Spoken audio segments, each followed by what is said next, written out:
What's up, YouTube? It's Frankie Davey. Welcome back to the channel. When I first began my career as a professional athlete, I was fueling myself all wrong.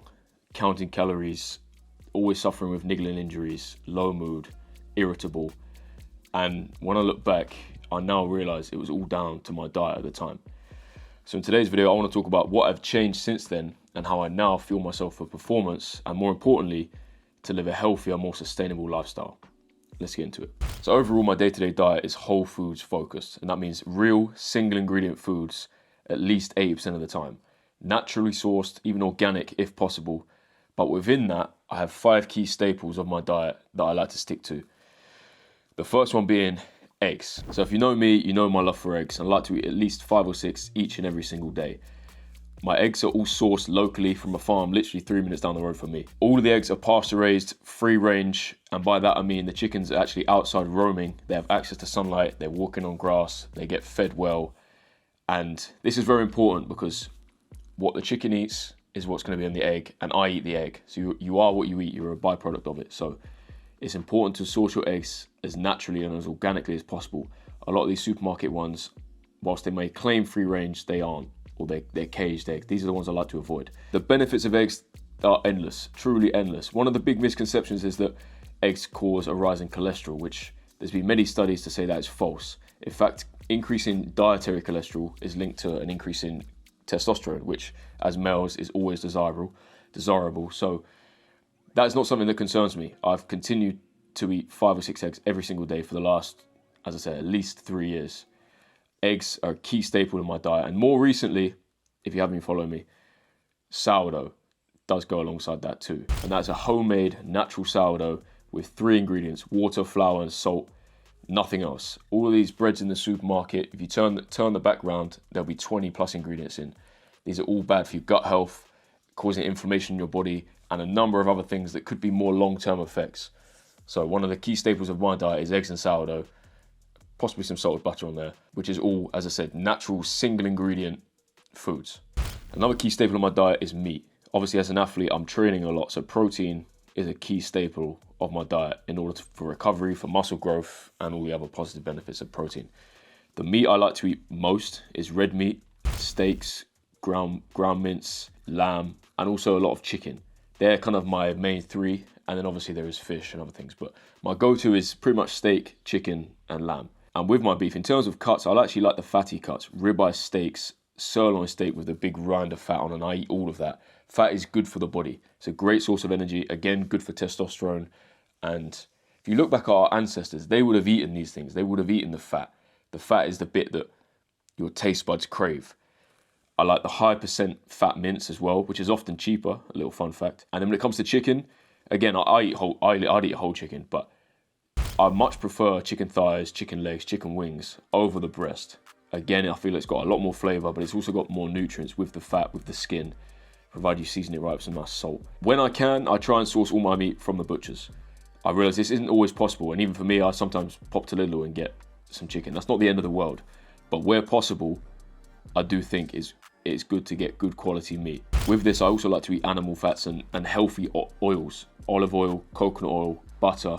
All of these things are what I use when I cook. So my eggs, I cook always in coconut oil. I personally like the taste, and also I think coconut oil is one of the best oils you can get, just in terms of all-round health. It's good for the body, good for your thyroid. There's a load of benefits, but otherwise, extra virgin olive oil, grass-fed butter, even ghee, beef tallow, all of these things are what I use to cook my meats in or my eggs, as opposed to seed oils. Seed oils are something that I avoid wherever possible. They're bad for your body in terms of they cause inflammation and can cause a number of health issues, both short-term and long-term, that as an athlete I just like to avoid to be the healthiest version of myself. I'm going to come on to this later, but it's not always possible to avoid these completely.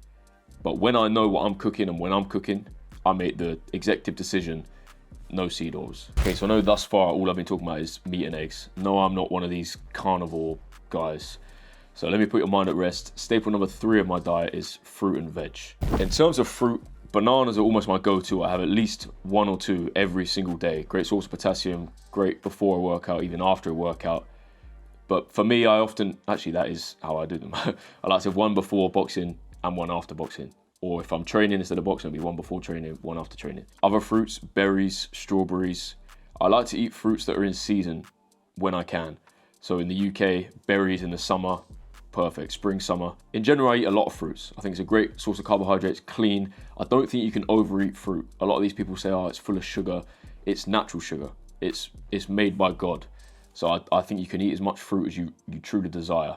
And I do, if I'm honest. I eat a lot more fruit than I do vegetables. Vegetables I do eat. I'm a big fan of carrots, potatoes. I do still tend to avoid cruciferous vegetables. They sometimes cause my gut to be a little bit shaky. Sometimes cause me to break out in skin issues on the occasion, like kale, broccoli, things like that. Whilst I don't completely avoid them, they're not my go-to. Another fruit I often have is medjool dates. Before training, 2 or 3 medjool dates. For one, they're like nature's salted caramel. 2, great source of energy pre-workout, even post-workout, but full of natural sugars, good carbohydrates. I like to have it normally before sparring. They're easy on the gut, nice and small, but a great source of energy before training. I do think nowadays there's a lot of misconceptions about fruit and veg, well, about food in general, and whether things are good for you. I think the issue with fruit and veg mainly is the pesticides and the herbicides that are used in the farming process. So again, when you can, source organic. Even for me, I struggle. Where I live, there's not many places that do organic fruit and veg now, and it is just the ease of going to the supermarket. So you kind of have to make do with what you can, but I would always choose organic when I can because of this. The pesticides and the herbicides are normally what causes the gut issues or anything else that may come along with fruit or veg, as opposed to the fruit or veg itself, if that makes sense. Eat your veggies, eat plenty of fruit. Don't be one of these carnivore meatheads. We're going to come on to this at the end anyway, but balance is key. I don't believe in too much of one end of the spectrum, as in all meat, or too much of the other side of the spectrum, as in no meat, all plants. Okay, number 4 is hydration. We're going to merge a few things into one here, but there's 3 things within this category that are a big part of my diet and lifestyle for performance and also just health in general. Electrolytes, honey, and coffee. Electrolytes. If you'd follow me for some time, you actually know I'm making my own natural electrolytes. These are something as an athlete that are essential to replace the vitamins and minerals lost during training through sweat and activity. So this is magnesium, potassium, and sodium. So electrolytes are something that I take every single day, be it before a session or after a session or during a session. I just think it's important to keep your body hydrated. When you're hydrated, you physically perform much better and also mentally perform much better. So even if you're not an athlete, being hydrated is a key thing in order to be the best version of yourself, both mentally and physically. Without going on too much of a tangent, a lot of people that say, oh, I've got a headache, often it's because you're not hydrated enough. You need to drink some water, drink some electrolytes with some water. But anyway, I digress. I'm currently in the process of making my own natural electrolytes. Again, I don't agree with artificial chemicals and all of this rubbish, so I'm making my own natural electrolytes, mandatory. So within those, there can be a high quality pink Himalayan sea salt, a high dose of potassium, and a high dose of magnesium. For high strength, high performance, mandatory electrolytes. Coffee, the elixir of life. I start every single morning with at least 1 or 2 espressos every day. Coffee is one of them things, I think, in the health community that's very divided. You've got some people that love coffee, some people hate it. Personally, for me, coffee is undoubtedly a superfood. It heightens concentration, extends your lifespan, neuroprotective, even suppresses your appetite if you want to do some intermittent fasting in the morning. It's an asset for social life, going out on dates, meeting people, going to a local coffee shop. For me, it's a staple of my life. And am I addicted? No. If someone said to me, stop coffee tomorrow, I absolutely could. And I have done that. But I see no physical or mental benefits from doing so. I enjoy the coffee, it tastes nice, and it's almost like a performance enhancer when I have coffee. So why would I need to stop that? I also find I can have a fasted gym session in the morning just on black coffee, and I train just as well, if not sometimes better, because I'm almost hungry, both physically and mentally. I train better, and then I come back and I feast. I guess ideally, if you're looking in an optimal point of view, you would limit caffeine beyond, say, 3 p.m. so it doesn't affect your sleep. And I would still advise people to do this. For me personally, I can have espresso at 8 p.m. and I sleep perfectly fine. Again, something I want to touch on at the end of this video is the mental side of a lot of things in life, but particularly with your diet. This plays a much larger role than you think. Honey. Honey is also one of life's natural elixirs, something that I have pretty much daily as well. Again, I source all of my honey locally from a local farm or a local beekeeper near me. Unfortunately, I've got 2. I hate to break it to you, all of the supermarket honey is not honey. It's filled with rubbish, it's watered down, they've added stuff in. You want to source raw local honey wherever possible. It's also very good if you do suffer from hay fever to get honey that's sourced locally to you. It can help cure that, fix that, as well as a number of other things. The reason I have it daily, it's a great source of energy, great carbohydrates. So I have it pre-workout, pre-session. I'll have a spoonful of that. maybe my 2 espressos, bit of honey. Honey is truly one of life's natural sweeteners, and there's so many benefits to it, and that's why it's a key staple of my diet, raw honey. And last but by no means least is the 5th staple of my diet, and that is the 20%. So I eat 80% whole foods. What is the remaining 20%? This is for me cake, going out for dinner with my friends and family, enjoying a nice treat or a dessert. All of these things are key to maintaining a healthy, sustainable lifestyle. Even as a professional athlete like myself, I think it's so important to allow yourself that wiggle room to eat what you want, to enjoy time with your loved ones, with your friends, your family. Life is made for living. We're not robots. We're gonna have cravings for sweet things. We're gonna wanna enjoy this, enjoy that. Don't neglect yourself of that. If you'd have followed me for some time, you'd have known I've got a big thing for cake. Cake is my go-to dessert, sweet treat, cheat meal, whatever you want to call it, cake. I think it's very important in life to have balance. Whilst I make sure I optimize my food for the most part, being 80% whole foods, avoiding added chemicals, seed oils, all of this, allowing myself to have some cake or to go out with my friends and family to enjoy a nice meal without stressing about the calories, the seed oils, all of these things.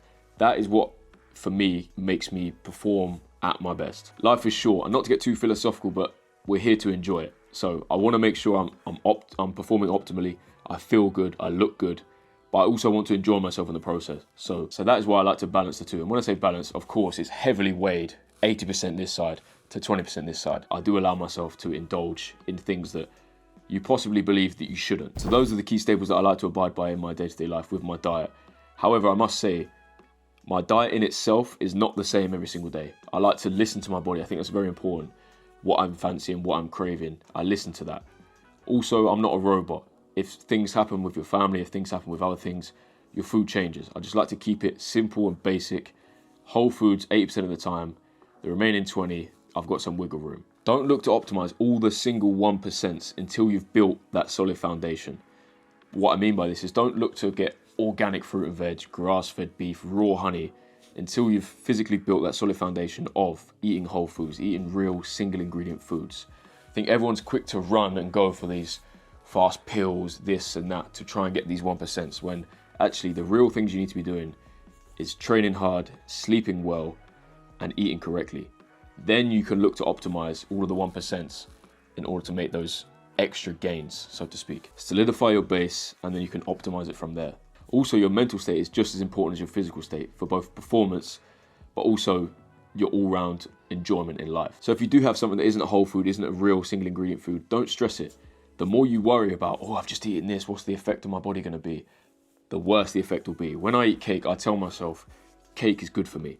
I thrive on cake. Cake makes me fitter. The placebo effect is a big thing. One thing I will say, don't overthink it, don't stress it. Just eat well, do the basics right. All things considered, health is wealth. And all of these changes have played a big aspect in my life in both increasing my performance, but also my health in and outside of training. So I just want to share these things with you guys, and hopefully you can learn a thing or two. I feel the best I've felt. I'm performing well in the gym, and most importantly, I'm happy. So thanks very much for watching the video. If you did like it, drop it a like down below. Subscribe to the channel for more, and I'll see you in the next video.